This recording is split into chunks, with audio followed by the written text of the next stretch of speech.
Hi, I'm Dr. Abha, and I'm so glad you joined me for another installment of Culinary Karma, one dish at a time.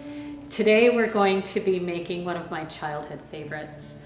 I grew up in a vegetarian household where Mom made Matar Paneer, and when she made it, I felt like we were having a party. It was as if was company coming over, because Matar Paneer felt like one of those decadent Indian treats. And it's not necessarily decadent. I'm going to show you how easy it is to make it. So let's get started with paneer. I've got milk boiling, and come on close. You're going to see this milk just came to a beautiful rolling boil. And why is that relevant? Well, look, boiled milk is cooked milk, and cooked milk is flavorful milk. If you were here, you'd smell the sweetness of this beautifully boiled milk waiting to be played with. I'm going to add an acid to this now. Now that after 35 minutes of cooking 2% milk on medium to high heat in this 6 to 8 quart measure, I can now add an acid element and split this milk into its protein and its whey. So come on over and watch what's going to happen. It's almost like magic.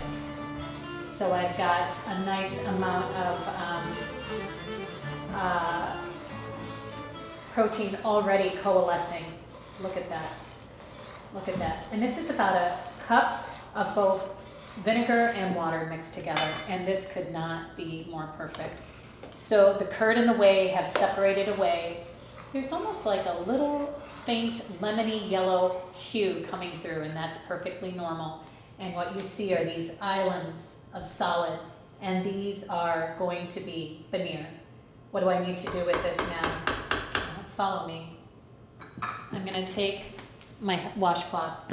You can use oven mitts, kitchen safe mitts. You need to be very careful. Look what I've prepared over here. Let me just show you. I have a cheesecloth.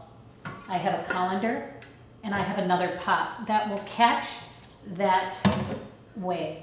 The cheesecloth will collect the curd, that solid protein that is paneer. So here we go. Be very careful during this process because you do not want to burn yourself. But here we go. We're collecting all of that beautiful paneer. I'm going to go ahead and set this aside. And look what I'm going to do. I'm going to catch the ends of my cheesecloth, which is really important as well. Look at all of this whey that's just pooling over, right? All the liquid separating from the solid. Now, we don't need to keep all of this. I'm going to actually spill a lot of it. And this is important now. We're going to continue collecting, or rather separating the liquid from the solid. We want our paneer to be modestly firm, and the only way we can achieve that is by liberating the liquid from the solid. So I'm going to go ahead on the clock and press this out for the next 10 minutes. So watch what I'm going to do. Be very careful, friends, because this is plenty hot. I am going to set this right on top and let it do its magic for the next 10 minutes. And look what else I'm going to do. I'm going to enhance the weight of this and go ahead and fill this vessel in which the milk boils with water as well. So we're multiplying the weight, and in so doing, ensuring that we're pressing the liquid from the solid. Okay? So I'm going to set the clock to 10 minutes. And as soon as the timer goes off, I will liberate the weights, and I'm going to show you what finished paneer should look like. Thank you. So we're going to release the weight off the paneer. The timer's gone off and 10 minutes have elapsed. So let's go ahead and liberate all the pressure off of the paneer and see what we made. Okay. I'm going to tell you, I feel like I've been through war because my fingers become callous, so hot and heat cease to have the same value. But please be very careful whenever you're working in the kitchen with things that are intentionally hot, okay? So this is our cheesecloth, and look how saturated it is with that liquid whey. Here's our curd, here's our solid. That's the paneer. Isn't that gorgeous? This beautiful disc, and obviously it's going to assume the shape of the vessel in which you place it. I'm going to taste it. Where do I begin? Number one, warm paneer is very different from cold paneer. There is just a hug about it that I can't describe. It's absolutely delicious. There is a mild sweetness that comes from boiled milk.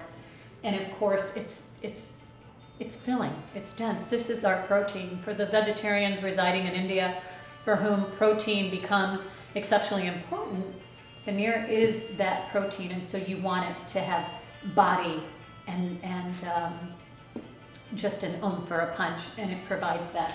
So let's go ahead and slate through this. I'm just gonna show you. This is what my mother would do. Mom would make cubes or rectangles, and I don't think I ever feasted on fresh paneer in the manner that I do now. Maybe it's because I'm making it myself. Maybe it's because I didn't give Mom the time of day and watch what she was doing. I was just indulging in the finale. But I'm going to show you. Paneer was meant to be eaten warm and freshly made. So this is quite enjoyable. So look at it. For 10 minutes, I released the liquid from this solid. What Mom sometimes does is she'll add the liquid back, she'll put it in a mini food processor and churn it to a real softer consistency. It really is up to you, but for the basis or the purpose of what we're doing today, we want it to look like this. And notice how it still retains its shape, and it's just this perfect paneer made from 2% milk, boiled for about 25 to 30 minutes on medium to high, a full gallon.